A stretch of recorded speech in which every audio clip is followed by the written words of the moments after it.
Hello and welcome to the Nexus Gaming Series Season 2, Week 2. I am Bludgeon coming to you here with Dux, and we have a Battle of the Ages here between Illusion Esports and Reality Esports. We are waiting for players to load into the game, and here we are. Milk Dux, how are you tonight? I'm very good. How are you? Good, man. So, yeah, I mean, what do you think? Just who has the edge? Illusion or Reality? Well, looking at their stats so far in Division A, Illusion, I think, is up by 3 points. It's up by 2 or 3 points in the division. So pretty close. I mean, it's pretty early on in the season, so it's kind of hard to tell. Yeah, but philosophically speaking. Philosophically speaking. I'm not sure. That's a tough question. Yeah, so we are definitely early in the season. This is week 2 of the season, so not too many matches have been played so far. These two teams, however, do have a bit of a history together. Some players have previously played on teams together in other leagues, but both teams in their current incarnations are relatively new. So Reality Esports told me that their goal was to beat Illusion Esports always and forever, so perhaps that has to do with some of their history, but it seems like a friendly rivalry. Illusion, on the other hand, basically just looking to improve on the results from last season. So we are on Towers of Doom. What makes you think a Leoric ban is a good choice for this map? Well, Leoric's a really good split pusher. He's a really good soaker.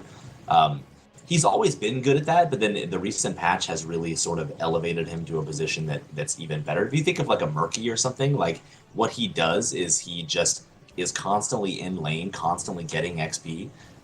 Leoric does that exact same thing. He also isn't as first of all, he has an escape, so he can get away from a gank if he has to. He's got a ton of HP because he is a warrior. He has a ton of self-sustain, and even if he dies, he comes back a lot faster than anybody else. So you utilize him in those kind of split pushy situations, and they probably just don't want to deal with that. So Leoric is the new Murky, you're saying?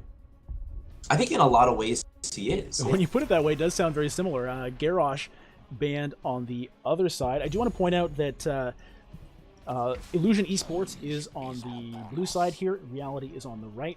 Illusion Esports won the coin flip. They decided to go with map pick. So they first banned Braxis.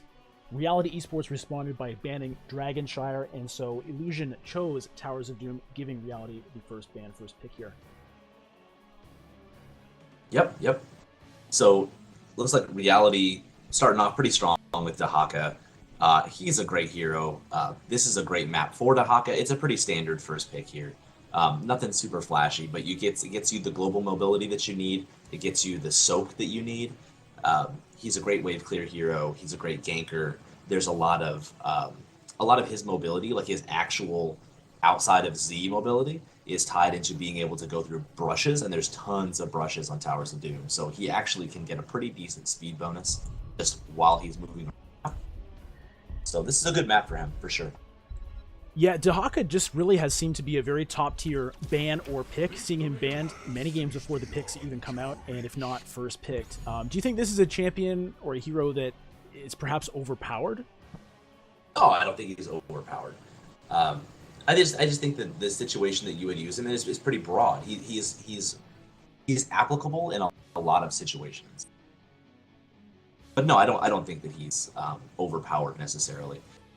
There's a lot of ways that you can get around. Sure. All right, so we see over. Yeah, go ahead. No, it's just interesting. You see the Malthael and Stukov come out pretty early from Illusion. Malthael is basically they know that Reality is going to pick. They're not going to solo tank down. So Malthael is in response to the fact that they know they're going to have at least double tank. And also, he's just a really good solo laner. He's actually considered to be like one of the strongest solo laners just because of his ability to just sustain. Now, this is what you don't want to see if you're a Malthael, right? Is hard CC. So if Malthael goes in, gets well met by Uther, right? He gets at least he gets at least one stun, potentially a second stun from Divine Storm, a third and fourth stun from a Nubarak. You've got another stun from Dahaka for the tongue. Like, as much as I like a Malthael, this early in the draft, I think it's pretty scary, especially with all those options still there. Yeah, they've definitely put up some things to perhaps give Malthael some pause when he's thinking about going in.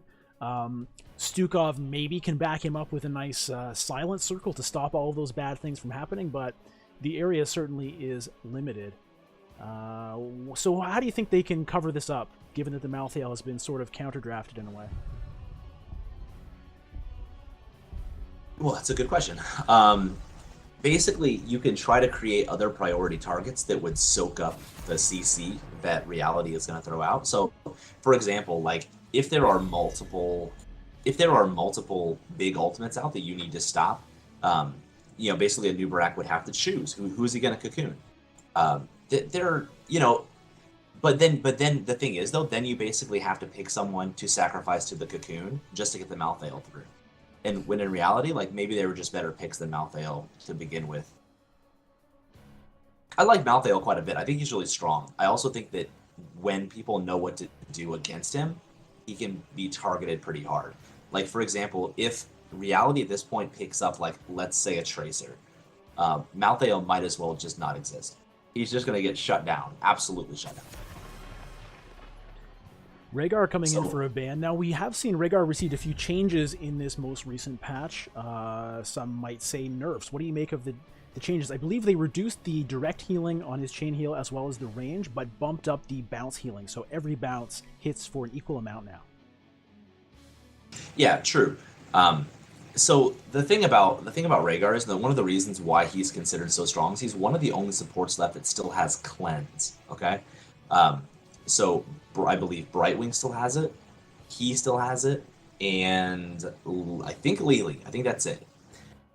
So he's also, of those three, he's probably the strongest, most versatile healer all around. So again, what reality is doing basically is saying like, okay, we're going to limit your ability to cleanse Malthael. Now, chat has pointed out that Malthael does have an ability to go unstoppable himself.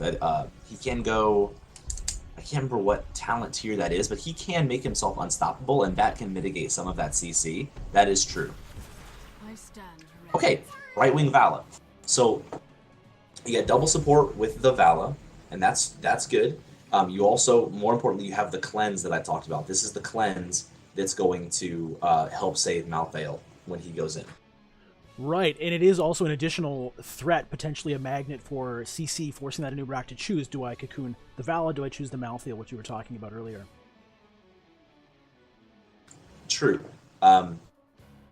So they're going to need a hard like CC disruption tank as their final pick. And so if you think about it that way, they'll have a solo tank, 2 healers. Now, do they have enough damage wrapped up in the Malthael and the Vala? They're certainly not going to have a tremendous amount of appeal, even though Brightwing could potentially, like, she might go Emerald Wind. She can polymorph someone when they go in. Stukov can slap people away, but the thing about slapping people away and even Emerald winning them away is that both of your assassins want to be near the front line. You know what I'm saying? Right. Like they do actually want to be in the thick of it. So I think maybe it's kind of counterintuitive in a sense. But so you've got all the damage here coming out from 2 very squishy long-range assassins. Right. You were speaking about how Illusion Esports needs a front line, and Reality just picked their back line. So interesting contrast in the draft there. We have the Li Ming picked up, as well as the Falstad, potentially giving Reality some double global ability. Currently, Illusion does have the Brightwing for that sort of global match to a degree, but I think Reality is going to have the edge in that sense on this matchup. Absolutely. Yeah, absolutely. Now, having said that, you got to just have to think about, do they have enough damage to get through the double support? So they're not going to be able to poke at all against Illusion. Any kind of damage that they would do is basically, it's going to be absorbed by the Brightwing and the Stukov, right? They're very efficient healers in terms of mana. So you basically have to say, like, okay, like, if I'm going to go in, I have to get a kill. There's no poke, okay? Li Ming's good for that. Falstad's okay.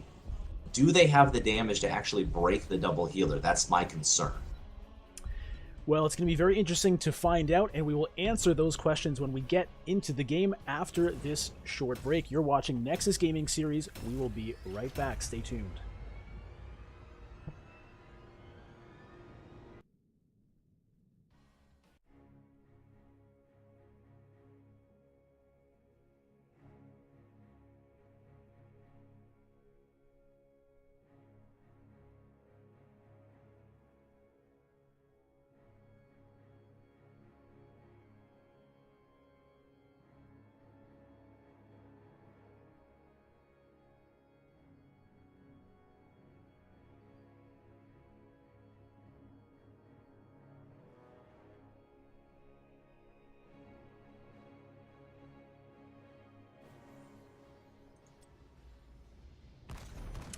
All right, welcome back to the game, and in the blue side we have Illusion Esports, Kozer on Arthas, Exfuser on Malthael, Brightwing being played by Unaverted, Vala being played by Medieval, and Defender appropriately on Stukov.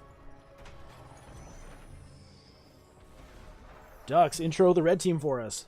Yeah, into the red team, man. Reality Esports on the right side. In the red, we have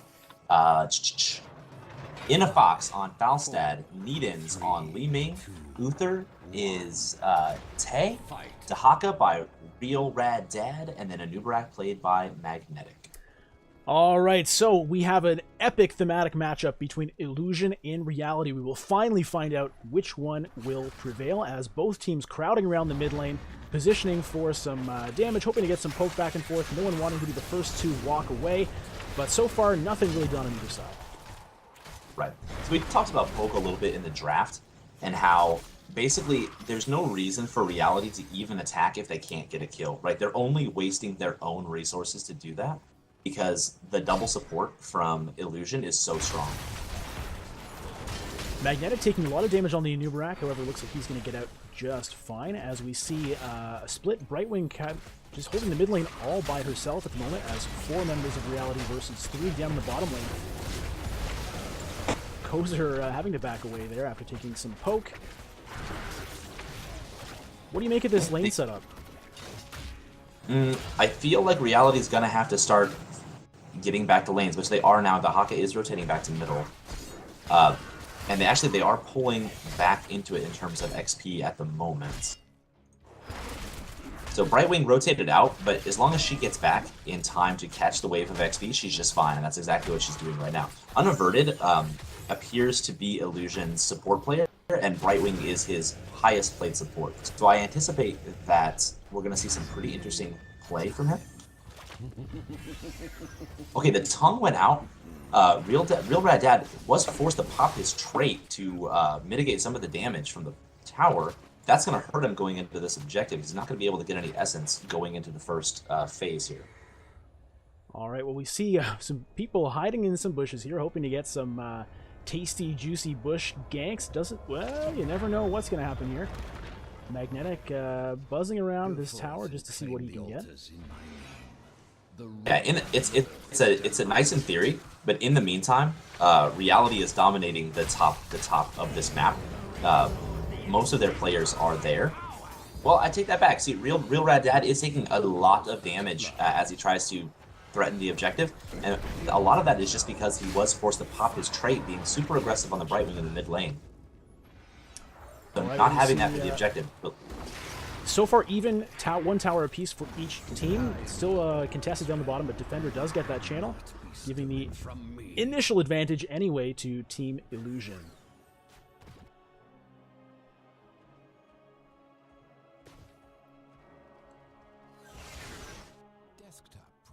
So we do see maybe a little bit of an interesting choice. Just Spine Launcher on Stukov, level 1. I don't mind it. It was recently buffed a little bit, so it only reduces damage by 30% rather than 50%.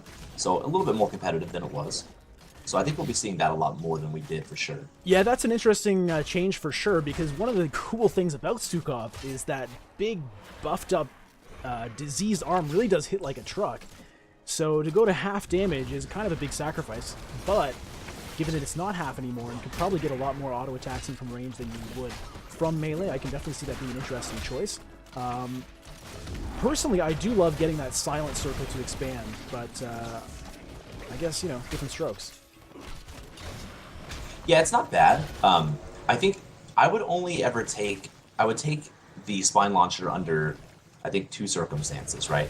One of them would be, is it just not safe for me to be in melee? And in this case, against that many stuns, I think yeah, that's probably true. The other case would be, do I need a slow? You know what I mean? So what it also does, aside from giving him a range, is it slows enemies by 20%. Does my team need me slowing people? I would say no, because first of all, you have an Arthas, right? You have a Malthael who may take, I think it's called Cold Hand later, which will slow everyone around him. Vala may well take Frost Shot. Do you need the extra slow? I don't think so, especially considering that a lot of their heroes are very mobile to begin with, and that mobility isn't tied to direct movement speed. So, you know, I don't know. We'll see how it plays out. All right, we see a lot of people clustering around the top right temple right now. Kozer gets stunned up. Needens managed to get that channel while that action was happening. However, the other team got the other one at the same time. A nice bush check from Needens, making sure that he knew where those enemies were as they were camping there, hoping to get a gank, but it was not to be. I do like both teams are doing a lot of consistent soak. Both teams, I think, making the right decision, leaving both of their globals in the bottom lane to soak against one another. Okay, big team fight going out up top. Dahaka did burrow in. Yeah, they got a really nice early kill onto Stukov here. So, Magnetic now getting low. He goes down. Kozer getting very low at this point. A lot of low health bars. Infofox just kind of dashes out of there, but Medieval is full health, seeing if he can get something here. Real Rad Dad says, try it. Yeah, he's playing with fire. I understand, like, he's high health and everyone else is low, but you're up against a lot of hard CC, and it's a 1v4. I appreciate the effort, but it's pretty ballsy.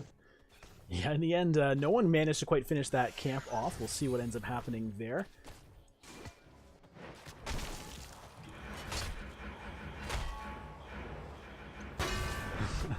Kozer and Infofox just kind of looking at each other down in the bottom lane. Not too much going to happen either way. Just clearing up some minions, getting some XP, although there is some damage happening onto those structures. So there was an attempted gank in the top lane.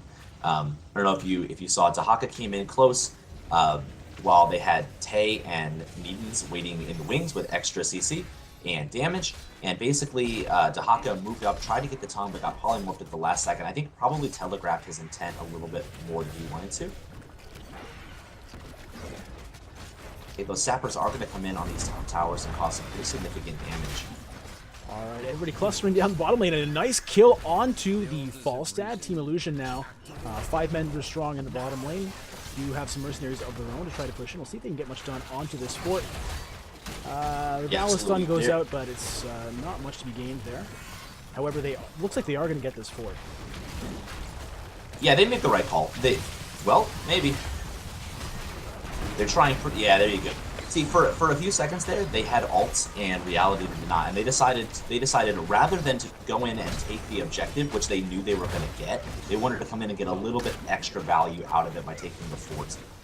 However, reality hit 10 while they were pushing that in, and then it became a lot closer fight. However, it's pretty much over at this point with Illusion going back to take the objective with the extra shot now from before.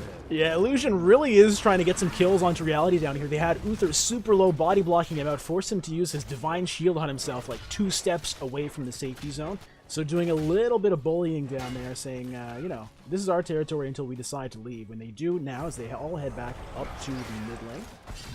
And reality going to take that fort back fairly easily before it matters too much, I suppose.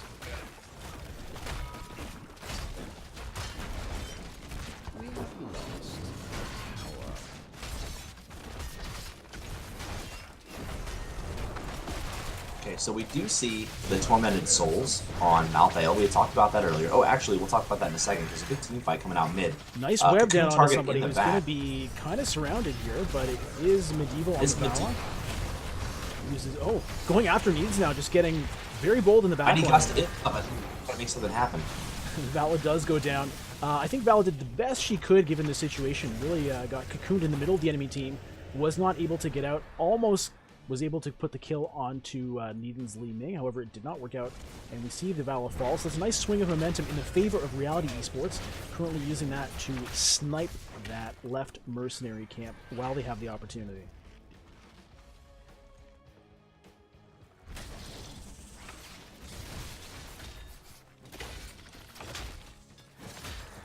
Okay, so like I said before, we do see Tormented Souls coming out. Now, the interesting thing about Tormented Souls, and we talked about this we talked about this a little bit in the draft, but once he goes in with Tormented Souls, I mean, let's look at what can happen to him. Okay, not only just the stuns that we discussed, right, but also Cocoon, right? Just a target. Even if you're just trading out, ultimates.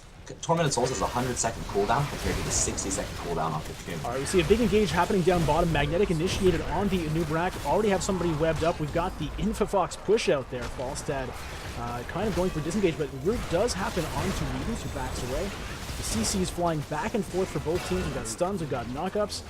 In the end, no one happens to fall down. Dahaka was just kind of soaking XP while all that was happening. Now coming into the middle of the enemy team, trying to push people off of that altar, and is unsuccessful. And might still die anyway. Oh, first health bar went out. I think he popped his trait as well. Let me look. Yeah, he popped his essence and his adaptation to survive that. And you know, they got a kill on the right wing, and that's great. They did lose the objective. It is now 32-19. And things are looking pretty scary for Reality Esports. Although they are a talent tier ahead. Let's see if they can make something happen. Yeah, Reality Esports almost a full level ahead in XP, and now they're going for a bold play onto the boss to try to catch up in terms of the core score. X-Fuser nearby does not manage to catch anyone with his little ghostly projection. So it looks like that boss is going to go over pretty cleanly to Reality. Illusion shows up just now, and a lot of damage coming out from Neens on that Li Ming. Reset does happen. Somebody is webbed up. We'll see if they can get the kill onto this second target. Timing not quite right on that orb, but it absolutely does not matter as Brightwing goes down again. Yeah. But this is going to be top 4 for sure. I'd like to see them rotate middle after this and take that as well, and just really start swinging momentum back in their favor. You need to have Illusion on the back foot. That's the cool thing about this map, is even if you are behind, you can create a lot of momentum just by continuously rotating and taking forts and forcing the enemy team to respond to what you're doing. Yeah, it seems like Reality really has kind of swung that momentum you're talking about in their favor in the last 2 minutes or so. Reality was seemingly on the back foot for a while. Now currently in possession of 4 altars or 4 forts rather, as the altars do come up. That's right, and they're going to have somebody top to clear up these mercs. Otherwise, they're going to come in and take extra damage on the core. Real Rad Dad tunneling down to the bottom to try to get that channel off. It's not going to be in time, as Medieval Defender and Koza are coming down as a 3-man to try to get rid of him. Up top, Brightwing went down again to Li Ming. Real Rad Dad just kind of running in circles here, just trying to lead this team on a goose chase. But Defender says, I'm not going to be distracted. I'm just going to grab this tower while I can. However, Real Rad Dad makes it out alive. Overall, I'd say that was a pretty good situation for Reality, as Infafox grabs the last altar up in the top right. Evening this out to 16-16, just like that. Yep, absolutely. Now, what I'd like to see them do here, like I said, go ahead and start taking some forts. Like, push bottom. You can have somebody just go back and take this by themselves, but create some momentum ahead of time and just, you know what I mean? Like, now, I don't know.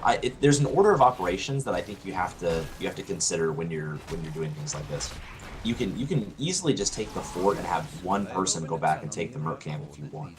And you just, okay, so Unaverted getting jumped on again. This might be the 3rd death in a row, but Emerald Wind does go out and saves her. However, she doesn't have that for the next objective. All 5 members now deciding they really want to get this bottom bell tower. It looks like they're going to do it fairly easily. Unaverted, yeah, it looked like she might go down again there, but as you said, Emerald Dream pushed everyone out. However, that is down now for the next engagement, as Reality is looking to steal another mercenary camp.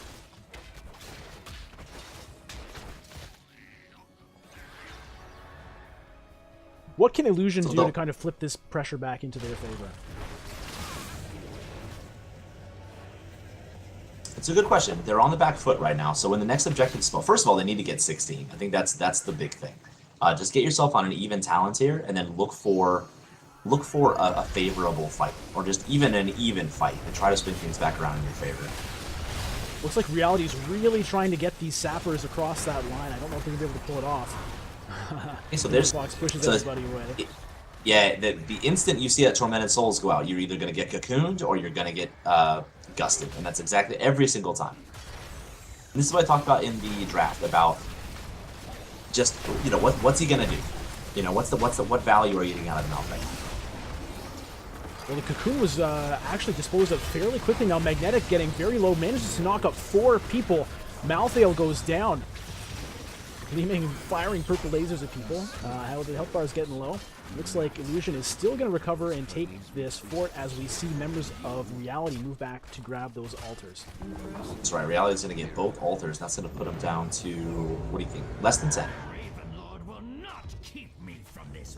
Unfortunately for them, they were not quite able to do it while they were in possession of all of those bell towers, but still, they've really flipped things around. I mean, not too long ago, their 16 core health was the lower side of things, and they've really thrown a lot of shots in a row now at Illusion, who is running out of leeway. They've got to turn things around and fast. Yeah, they do. Boss is up in 40 seconds, so at this point, any significant team fight that ends in a disadvantage for Illusion will end up in a boss for Reality, which will put them in basically in a situation where they only need one more altar to win the game. They may be rotating top now, yeah, just to be in position to do that.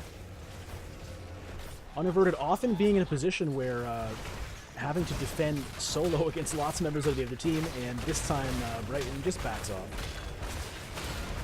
Yeah, absolutely, that's the right move.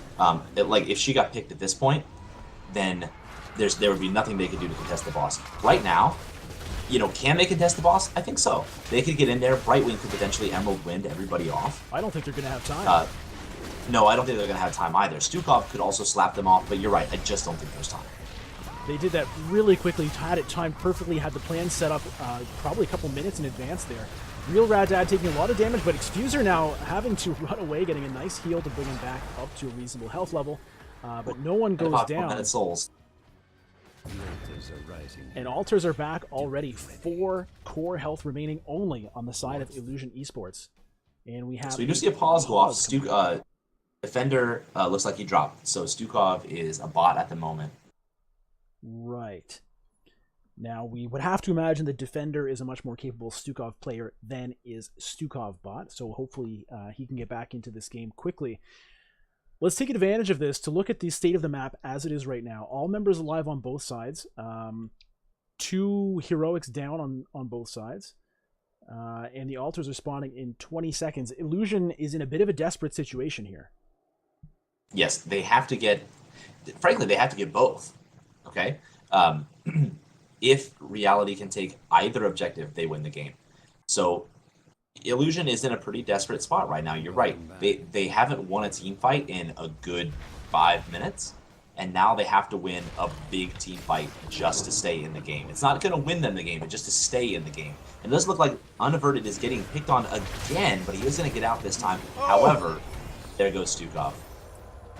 Yeah, just a couple of stuns and all that damage all at once just really is able to wreck somebody. A couple times they've done that to Stukov now. Kozer now in the middle of a lot of red bars, valiantly holding on for the moment. Looks like he actually won't go down. Needon's in that back, just getting a lot of work done with that arcane laser beam. Kozer now going down. Unaverted going down. That is a 5-person team wipe. Still 5 people alive on the side of Reality Esports, and it looks like that is going to be game 1. That's right, GG is called. So first game goes to Reality Esports. All right, the power of Reality has triumphed over the deception of Illusion for game 1. However, this series is not over. We have game 2, which will be coming up very shortly. Don't touch that dial. The stream will be back in just a few minutes. We'll be right back.